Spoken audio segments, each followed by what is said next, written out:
الحمد لله نحمده ونستعينه ونستغفره ونؤمن به ونتوكل عليه ونعوذ بالله من شرور أنفسنا ومن سيئات أعمالنا من يهده الله فلا مضل له ومن يضلله فلا هادي له ونشهد أن لا إله إلا الله ونشهد أن سيدنا وسندنا وحبيبنا ومولانا محمدا عبده ورسوله صلى الله تعالى عليه وعلى آله وصحبه أجمعين أما بعد فأعوذ بالله من الشيطان الرجيم بسم الله الرحمن الرحيم يا أيها الذين آمنوا كتب عليكم الصيام كما كتب على الذين من قبلكم لعلكم تتقون صدق الله العظيم. برادران عزیز، بزرگان محترم، رمضان المبارک کا بابرکت مہینہ شروع ہو گیا ہے اور اللہ رب العزت نے ہمیں یہ سعادت عطا فرمائی کہ روزہ رکھنے کی بھی اللہ تعالیٰ توفیق عطا فرما رہے ہیں اور تراویح میں قرآن پاک پڑھنے اور سننے کی بھی اللہ تعالیٰ توفیق عطا فرما رہے ہیں. ان نعمتوں پر اللہ رب العزت کا جتنا شکر ادا کریں وہ کم ہے، لیکن یہ سمجھنے کی ضرورت ہے کہ ہم جو روزہ رکھ رہے ہیں اس روزے کا مقصد کیا ہے، اللہ تعالیٰ ہمیں اس روزے سے کیا سکھانا چاہ رہے ہیں، ہماری کیا تربیت کرنا چاہ رہے ہیں. دیکھیے، اللہ رب العزت تو مالک الملک ہیں اور کسی چیز کے محتاج نہیں ہیں.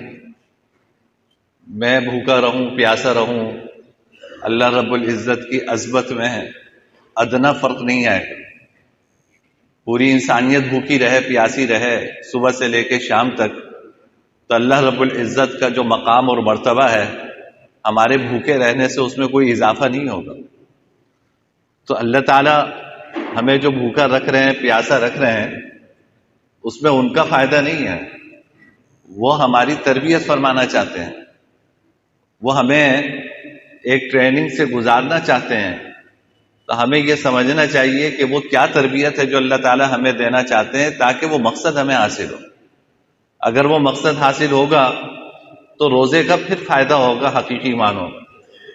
فرض تو ویسے ہی ادا ہو جائے گا، لیکن جو روزے کا پیغام ہے اور جو روزے کا مقصد ہے وہ حقیقی معنوں میں اس وقت حاصل ہوگا جب ہم وہ مقصد سمجھیں گے اور اس پر عمل کرنے کی کوشش کریں گے. وہ پیغام اور وہ مقصد قرآن کریم کی اس آیت نے بیان کیا جس آیت کے ذریعے اللہ تعالیٰ نے رمضان کے روزے فرض کیے ہیں. رمضان کے روزوں کی فرضیت دوسرے پارے کی اسی آیت سے ہے کہ فرمایا کہ یا ایھا الذین آمنوا کتب علیکم الصیام کما کتب علی الذین من قبلکم، اے ایمان والو تم پر روزہ فرض کیا گیا ہے جیسا کہ تم سے پہلے لوگوں پہ فرض کیا گیا تھا. مقصد کیا ہے؟ لعلکم تتقون، تاکہ تمہارے اندر تقوی پیدا ہو. یہ روزہ کیوں فرض کیا گیا؟ تاکہ تمہارے اندر تقوی پیدا ہو، تم متقی بنو. تو تقوی کے لیے روزے کی جو فرضیت ہے اور روزے کا جو مقصد ہے وہ تقوی پیدا کرنا ہے. تقوی کا کیا مطلب ہے؟ آسان الفاظ میں آپ یوں سمجھیے کہ اللہ تعالی کی نافرمانیوں سے اور گناہوں سے اپنے آپ کو بچانا تقوی ہے. تقوی کے معنی اللہ تعالیٰ کی نافرمانی اور گناہوں سے اپنے آپ کو بچانا، بہت زیادہ نفل پڑھنا، بہت زیادہ ذکر و اذکار کرنا، بہت زیادہ قرآن کریم کی تلاوت کرنا، یہ سب فضائل کی بات ہے، لیکن یہ تقویٰ نہیں ہے، یہ تقویٰ نہیں ہے۔ تقویٰ کیا ہے؟ کہ انسان اپنے آپ کو گناہوں سے بچائے، اپنے آپ کو گناہوں سے بچائے، یہ تقویٰ ہے۔ حضرت عمر رضی اللہ تعالیٰ عنہ نے حضرت ابی بن کعب سے رضی اللہ تعالیٰ عنہ سے پوچھا تھا کہ ابی ذرا یہ بتائیے کہ تقویٰ کسے کہتے ہیں؟ حضرت ابی بن کعب یہ انصاری صحابی ہیں، اور حدیث میں آتا ہے کہ اقرأہم ابی، صحابہ میں سب سے اچھا قرآن پڑھنے والے ابی بن کعب ہیں۔ ان کا یہ خاص وصف ہے کہ حضور نے فرمایا کہ اقرأہم ابی، کہ صحابہ میں سب سے اچھا قرآن پڑھنے والے ابی ہیں۔ ترمذی کی روایت میں ہے کہ ایک مرتبہ جناب نبی کریم صلی اللہ علیہ وسلم نے حضرت ابی بن کعب سے کہا کہ ابی، مجھے اللہ تعالیٰ نے حکم دیا ہے کہ تمہیں سورہ بینہ سناؤں۔ اللہ اکبر، اللہ حکم دے رہے ہیں، کس کو دے رہے ہیں؟ حضور کو، جن پر قرآن کریم نازل ہوا ہے۔ اللہ تعالیٰ حضور کو حکم دے رہے ہیں کہ تم ابی بن کعب کو سورہ بینہ لم یکن الذین کفروا والی سورت جو ہے ابی کو سناؤ۔ حضرت ابی بن کعب جو ہے وہ ششدر رہ گئے، حیران رہ گئے کہ اللہ سمانی، کیا اللہ رب العزت نے میرا نام لیا؟ یعنی انسان کے لیے اس سے بڑھ کر کیا خوش قسمتی ہوگی کہ ملائے اعلیٰ میں باری تعالیٰ کیا اس کا تذکرہ ہو۔ تو حضرت ابی بن کعب نے پوچھا کہ اللہ سمانی، کیا اللہ تعالیٰ نے میرا نام لیا ہے؟ جناب نبی کریم صلی اللہ علیہ وسلم نے فرمایا کہ ہاں، اللہ تعالیٰ نے تمہارا نام لیا ہے۔ حضرت ابی بن کعب جو ہے وہ خوشی کے مارے رونے لگے کہ مجھے اللہ نے یہ سعادت عطا فرمائی کہ میرے بارے میں فرمایا حضور کو کہ سورہ بینہ انہیں سناؤ۔ تو بڑے اونچے درجے کے صحابی ہیں۔ تو حضرت عمر نے ان سے پوچھا کہ ابی، تقویٰ کسے کہتے ہیں؟ تو حضرت ابی بن کعب نے اتنی پیاری مثال سے تقویٰ سمجھایا کہ شاید اس سے اچھی مثال کوئی بیان نہ کر سکے۔ حضرت ابی بن کعب نے کہا کہ امیر المومنین یہ بتائیے کہ کبھی آپ کا ایسی پگڈنڈی سے گزر ہوا ہے؟ پگڈنڈی جانتے ہوں گے نا، پتلا راستہ، ایک تو چوڑا راستہ ہوتا ہے، وہ نہیں، پتلا راستہ، اس کو پگڈنڈی کہتے ہیں، کہ کھیتوں کے درمیان پتلا سا راستہ ہوتا ہے۔ تو فرمایا کہ کبھی آپ کا کسی پگڈنڈی سے گزر ہوا ہے کہ جس کے دونوں طرف خاردار جھاڑیاں ہوں، کانٹے والی جھاڑیاں ہوں؟ حضرت عمر نے کہا کہ ہاں گزر ہوا ہے۔ تو حضرت ابی نے پوچھا کہ آپ وہاں سے کیسے گزرتے ہیں؟ کہا کہ شمرت واشتہت، میں اپنے کپڑے سمیٹتا ہوں اور بچ بچا کے کسی طرح نکلتا ہوں، میں اپنے کپڑے سمیٹتا ہوں اور بچ بچا کے کسی طرح نکلتا ہوں۔ تو حضرت ابی بن کعب نے کہا کہ یہی تقویٰ ہے۔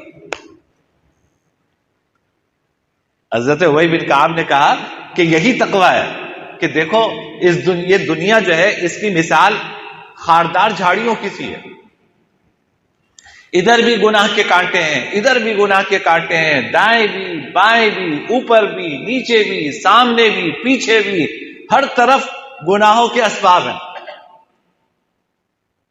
ہر طرف گناہوں کے اسباب ہیں۔ انسان ان گناہوں سے بچتا بچاتا کسی طرح قبر تک چلا جائے، یہی تقویٰ ہے۔ اللہ ہم سب کو نصیب فرمائے۔ آپ دیکھیے نا، اللہ تعالیٰ نے ہماری طبیعتوں میں، ہماری فطرت میں اچھائی بھی رکھی ہے اور برائی کی طرف میلان بھی رکھا ہے۔ فَأَلْهَمَهَا فُجُورَهَا وَتَقْوَاهَا، اللہ نے انسان کو پیدا کیا، الہمہا فجورہا، برائی کی چیزیں بھی اس کے دل میں ڈالی ہیں، وتقواہا، اور پرہیزگاری کی چیزیں بھی اس کے دل میں ڈالی ہیں۔ اب انسان کا امتحان ہے کہ وہ پرہیزگاری کی چیزوں کی طرف جاتا ہے یا برائی کی چیزوں کی طرف جاتا ہے؟ بس اگر اپنے آپ کو انسان برائیوں سے بچا کر پرہیزگاری کی طرف لے کر جائے تو یہی تقویٰ ہے۔ قرآن کریم نے سورہ نازعات میں فرمایا کہ وَأَمَّا مَنْ خَافَ مَقَامَ رَبِّهِ وَنَهَى النَّفْسَ عَنِ الْهَوَىٰ فَإِنَّ الْجَنَّةَ هِيَ الْمَأْوَىٰ۔ یہ تقویٰ ہے۔ وَأَمَّا مَنْ خَافَ مَقَامَ رَبِّهِ، جو شخص اپنے رب کے حضور پیش ہونے سے ڈرا، اپنے رب کے حضور پیش ہونے سے ڈرا، وَنَهَى النَّفْسَ عَنِ الْهَوَىٰ، اور اپنے نفس کو خواہشات سے روکا، اپنے نفس کو خواہشات سے روکا، فَإِنَّ الْجَنَّةَ هِيَ الْمَأْوَىٰ، اس کا ٹھکانہ جنت ہے۔ یہ تقویٰ ہے کہ انسان کے دل میں یہ خیال ہو کہ بھائی مجھے ایک دن باری تعالیٰ کے حضور پیش ہونا ہے، ایک دن مجھے باری تعالیٰ کے حضور پیش ہونا ہے، اپنے اعمال کا جواب دینا ہے، تو میں کیسے کیا منہ لے کر باری تعالیٰ کے دربار میں پیش ہوں؟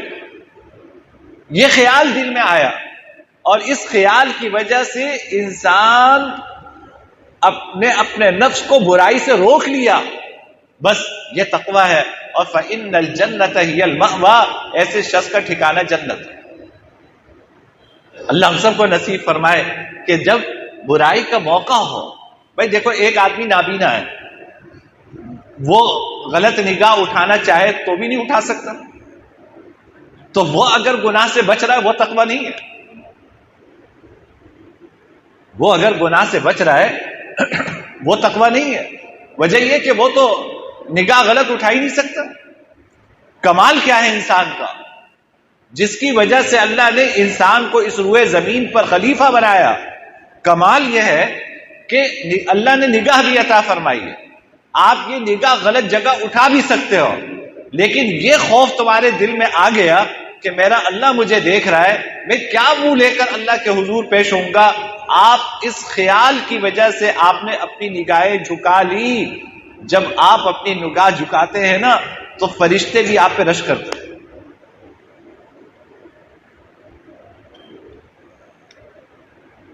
کمرہ ہے، ہر طرف سے بند ہے، پردے پڑے ہوئے ہیں کھڑکیوں پہ، دروازے کی کنڈی بھی لگی ہوئی ہے، آپ کے ہاتھ میں موبائل ہے، موبائل میں انٹرنیٹ بھی ہے۔ اب اگر آپ اس موبائل پر کوئی غلط چیز دیکھیں تو کیا رکاوٹ؟ کوئی رکاوٹ؟ انسان کے کمال کی معراج یہ ہے کہ جب کمرے میں کوئی نہیں ہے، آپ تنہا ہو، موبائل آپ کے ہاتھ میں ہے، انٹرنیٹ بھی ہے، لائٹ بھی ہے، ساری سہولتیں موجود ہیں، شیطان آپ کے دل میں یہ خیال ڈال رہا ہے کہ اس موبائل کے اوپر کوئی غلط چیز دیکھو، اس وقت انسان اللہ کے سامنے پیشی کے خوف سے اپنے آپ کو اس گناہ سے روک لے کہ نہیں، میں اپنی نگاہ غلط استعمال نہیں کروں گا۔ یہ تقویٰ ہے۔ اور اللہ اگر انسان اپنے آپ کو اس وقت گناہ سے بچا لے تو حدیث میں آتا ہے کہ ایسے شخص کو ایمان کی حلاوت اور ایمان کی مٹھاس نصیب ہوتی ہے۔ اللہ ایسے شخص کو ایمان کی حلاوت نصیب فرماتے ہیں، ایمان کی مٹھاس نصیب فرماتے ہیں۔ آپ تاجر ہیں، کپڑا بیچ رہے ہیں، آپ کو پتا ہے کہ ایک کپڑا، ایک تھان ایسا آپ کے پاس آ گیا ہے جس میں عیب ہے، یعنی اندر سے کہیں سے پھٹا ہوا ہے یا کہیں سے اس کا رنگ اڑا ہوا ہے۔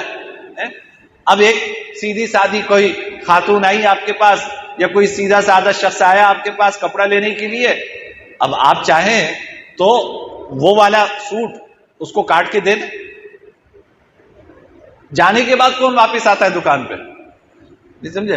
یعنی اتنی دور گئے آپ، جا کے کپڑا خرید کے لائے، تھوڑی سی کوئی چیز نکل آئی تو واپس کون جائے گا؟ آدمی کہتا ہے کہ یار چلو کر ہی لیں گے کوئی۔ اب آپ چاہیں تو آپ اس کو کپڑا جو ہے وہ بیچ دیں، لیکن اما من خاف مقام ربی، دل میں یہ خیال آیا کہ میں اس کو تو بیچ دوں گا، یہ تو نہیں دیکھ رہا لیکن میرا اللہ تو مجھے دیکھ رہا ہے، میرا اللہ مجھے دیکھ رہا ہے۔ فرمایا کہ اس خوف کی وجہ سے انسان اپنے آپ کو گناہ سے روک لے اور یہ عیب دار کپڑا اس کو نہ بیچے، حالانکہ سب بیچ سکتا تھا۔ اس کو ہم جس اردو میں کہتے ہیں نا ماموں بنانا، آپ بیوقوف بنا سکتے تھے اس کو، لیکن آپ نے اللہ کے خوف کی وجہ سے وہ کپڑا نہیں بیچا، یا اس کو عیب بتایا، اس کو عیب دکھایا کہ بھائی دیکھو یہ کپڑا ہے، اس کے اندر یہ عیب ہے، ویسے تو یہ سوٹ جو ہے میں 3000 کا بیچتا ہوں، اگر تم اس میں یہ عیب ہے تم مجھ سے لینا چاہتے ہو میں تمہیں 2000 میں بیچ دوں گا، اور اس کو اس طرح تم استعمال کر لو، تمہارا سوٹ بن جائے گا۔ آپ بتا کے بیچ دیں تو کوئی گناہ کی بات نہیں ہے۔ لیکن اگر آپ عیب چھپا کر اس کو بیچ رہے ہیں تو کوئی نہیں دیکھ رہا، لیکن اللہ تو دیکھ رہے ہیں نا۔ بس یہی خوف ہمارے دل میں پیدا ہو جائے، یہی تقویٰ ہے۔ حضرت عمر رضی اللہ تعالیٰ عنہ رات کو گشت کرتے تھے، تو گشت کرتے ہوئے ایک گلی کے پاس سے گزرے، ایک گھر کے پاس سے گزرے، تو اندر سے ماں بیٹی آپس میں گفتگو کر رہی تھی، وہ آواز کانوں میں پڑی۔ ماں بیٹی سے کہہ رہی ہے کہ بیٹا یہ دودھ بیچنا ہے ہمیں، تو اس میں پانی ملا دے۔ بیٹی نے کہا کہ اماں امیر المومنین نے منع کیا ہے ملاوٹ سے، امیر المومنین نے ملاوٹ سے منع کیا ہے کہ دودھ میں کسی بھی چیز میں ملاوٹ کر کے بیچنے کی اجازت نہیں ہے۔ تو ماں کہنے لگی کہ بیٹا امیر المومنین یہاں کہاں ہیں، امیر المومنین یہاں گھر میں کہاں ہیں، تم ملا دو پانی۔ تو بیٹی کہنے لگی اماں امیر المومنین تو نہیں ہے، امیر المومنین کا خدا تو دیکھ رہا ہے۔ یہ تربیت تھی ان کی۔ ایک بچی کہہ رہی ہے ماں سے کہ امیر المومنین تو نہیں ہے، لیکن امیر المومنین کا خدا تو ہمیں دیکھ رہا ہے۔ حضرت عمر کو یہ آواز آئی، حضرت عمر گھر تشریف لے گئے، اپنے بیٹے کا رشتہ اس بچی کے لیے بھیجا۔ ان کے بیٹے تھے حضرت عاصم کا رشتہ اس لڑکی کے لیے بھیجا، اس کو اپنی بہو بنا کر لائے، اور اسی کی نسل سے حضرت عمر بن عبد العزیز ہیں، جو 5ویں خلیفہ، جن کو 5واں خلیفہ راشد کہا جاتا ہے، یہ حضرت عمر بن عبد العزیز انہی خاتون کی نسل سے ہیں، غالباً نواسے ہیں، انہی خاتون کی نسل سے حضرت عمر بن عبد العزیز ہیں۔ تو جب مائیں ایسی ہوتی ہیں تو اولاد بھی ایسی ہوتی ہے۔ جب ماؤں کے دلوں میں خوف خدا ہوتا ہے، ماں کے دلوں میں اللہ کا خوف ہوتا ہے، تو پھر اللہ تعالیٰ نسلوں میں ایسے لوگ پیدا کرتے ہیں کہ ان کی مثال دی جاتی ہے عدل و انصاف میں، ان کو 5واں خلیفہ راشد کہا جاتا ہے۔ حضرت امام ابو حنیفہ رحمۃ اللہ علیہ کتنے بڑے فقہ کے امام ہیں، ہم سب ان کی تقلید کرتے ہیں۔ امام ابو حنیفہ رحمۃ اللہ علیہ، آپ کو شاید علم نہ ہو، کپڑے کے بہت بڑے تاجر تھے، کپڑے کے بہت بڑے تاجر تھے۔ ایک مرتبہ امام ابو حنیفہ رحمۃ اللہ علیہ نے اپنے ملازم کو، اور تھوک کے تاجر تھے، اس کو ایک لاٹ دی اور کہا کہ بھائی یہ بیچ دینا، اور بتا دیا کہ دیکھو اس کپڑے کے اندر یہ عیب ہے، جس کو بھی بیچنا بتا کر بیچنا۔ یہ تاکید کر کے چلے گئے۔ واپس آئے، اس نے پوچھا ملازم سے کہ تم نے کپڑا بیچا ہے، جس کو بیچا اس کو بتایا کہ اس لاٹ کے اندر یہ عیب ہے، اس میں کچھ ایسی تھانے بھی ہیں جو تھان جو ہے وہ صحیح نہیں ہے، ان کے اندر یہ خامی ہے، یہ کمی ہے۔ تو ملازم کہنے لگا میں بھول گیا۔ امام 30,000 درہم، آج کے لاکھوں روپے ہوں گے، 30,000 درہم اس سودے میں، وہ سودا 30,000 درہم میں ہوا تھا۔ امام ابو حنیفہ رحمۃ اللہ علیہ نے وہ 30,000 درہم پورے کے پورے صدقہ کیے، وہ صدقہ کر دیے۔ کہا کہ اس میں سے 1 روپیہ بھی میں اپنی ذات پہ استعمال نہیں کروں گا، وجہ یہ ہے کہ یہ دھوکہ دے کے کپڑا بیچا ہے۔ تو میرے بھائی، سیکھنے کی بات یہ ہے کہ یہ جو روزہ ہم رکھ رہے ہیں، یہ ہمیں تقوی کی مشق کروا رہا ہے۔ اللہ تعالیٰ ہم سے کیوں روزہ رکھوا رہے ہیں؟ ہم سے روزہ اس لیے رکھوا رہے ہیں کہ ہمارے دل میں اللہ تعالیٰ کا خوف پیدا ہو، پختہ ہو، اور رمضان گزرنے کے بعد بھی یہ خوف ہمارے دلوں میں باقی رہے۔ آپ دیکھیے، آپ نے کھانا چھوڑا، آپ نے پینا چھوڑا، ہے؟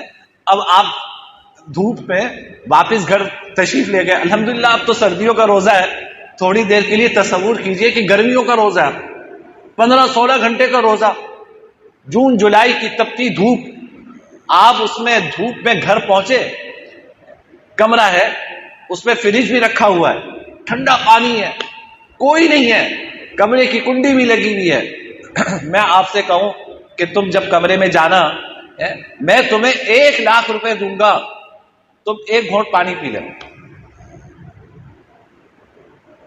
ہم میں سے کوئی پیے گا پانی؟ گرمی بھی لگ رہی ہے، ٹھنڈا پانی بھی موجود ہے، کوئی نہیں دیکھ رہا، لیکن ہم میں سے کوئی بھی 1,00,000 روپے بھی آپ دیں گے، پانی کا ایک گھونٹ نہیں پیے گا۔ کون دیکھ رہا ہے؟ کیوں نہیں پی رہے آپ؟ اللہ کے خوف کی وجہ سے نہیں پی رہے۔ یہی کیا، اس کے علاوہ اور کوئی رکاوٹ نہیں ہے، صرف یہ رکاوٹ ہے کہ میرا اللہ مجھے دیکھ رہا ہے، میرا اللہ مجھے دیکھ رہا ہے، بس یہ خیال ہے جس نے آپ کو کھانے سے روکا، پینے سے روکا، اور اس گرمی میں تپتی دھوپ میں آپ کے حلق میں کانٹے ہیں لیکن آپ نے پانی کو ہاتھ نہیں لگایا، یہ اللہ کا خوف روزے میں ہمارے دلوں میں پیدا ہوا۔ تو بھائی اللہ یہ چاہتے ہیں کہ اسی خوف کو اپنے دل میں بٹھاؤ، ہر وقت اس بات کو پیش نظر رکھو کہ میرا رب مجھے دیکھ رہا ہے۔ جب اس کو دل میں بٹھاؤ گے تو جب گناہ کا وقت آئے گا تو انشاءاللہ یہ تصور تمہیں گناہوں سے بھی بچائے گا۔ اگر میں نے روزہ رکھ کے کھانا چھوڑ دیا، پینا چھوڑ دیا لیکن گناہ نہیں چھوڑا، آپ سوچیں کتنی حماقت کی بات ہے۔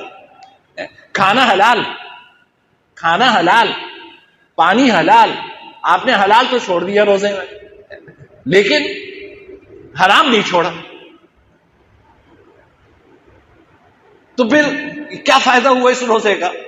کھانا حلال تھا وہ چھوڑ دیا، پانی حلال تھا وہ چھوڑ دیا، لیکن غیبت کرنا گناہ کی بات تھی، کسی کی برائی کرنا گناہ کی بات تھی، جھوٹ بولنا گناہ تھا، دھوکہ دینا گناہ تھا، یہ نہیں چھوڑا، کسی کو تکلیف پہنچانا نہیں چھوڑی، وہی کام ہے سارے جو عام دنوں میں گناہ کرتے تھے اب بھی وہی گناہ ہے۔ نظروں کی حفاظت نہیں کی، نظروں کی حفاظت نہیں کی، وہی نظریں جو ہیں وہ نظر غلط اٹھ رہی ہے، نظر غلط استعمال ہو رہی ہے، اب بھی وہی ہو رہا۔ تو پھر کھانا تو چھوڑ دیا، پانی بھی چھوڑ دیا، جو حلال تھا وہ چھوڑا لیکن جو حرام تھا وہ نہیں چھوڑا۔ تو اس کا مطلب یہ ہوا کہ اس روزے کا مقصد حاصل نہیں ہوا، روزے کا فائدہ نہیں۔ ہم یہ جو ٹریننگ سے اور تربیتی کورس سے گزر رہے ہیں نا روزے میں، تو اس کا فائدہ تب ہوگا جب اس روزے کی حالت میں اپنے آپ کو گناہوں سے بچائیں گے۔ جب گناہ سے اپنے آپ کو اچھی طرح بچائیں گے روزے کی حالت میں، انشاءاللہ جب یہ رمضان گزرے گا تو بھی اس کورس کا فائدہ ہمیں حاصل ہوگا اور اللہ تعالیٰ کا خوف ہمارے دل میں بیٹھ جائے گا۔ اس کی فکر کرنے کی ضرورت ہے۔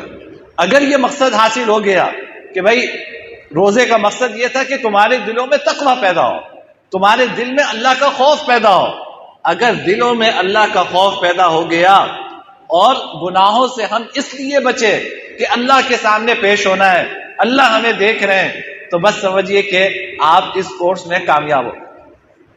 اور اگر یہ مقصد حاصل نہیں ہو رہا تو اس کا مطلب یہ ہے کہ اس کورس کا فائدہ ہمیں نہیں ہوا۔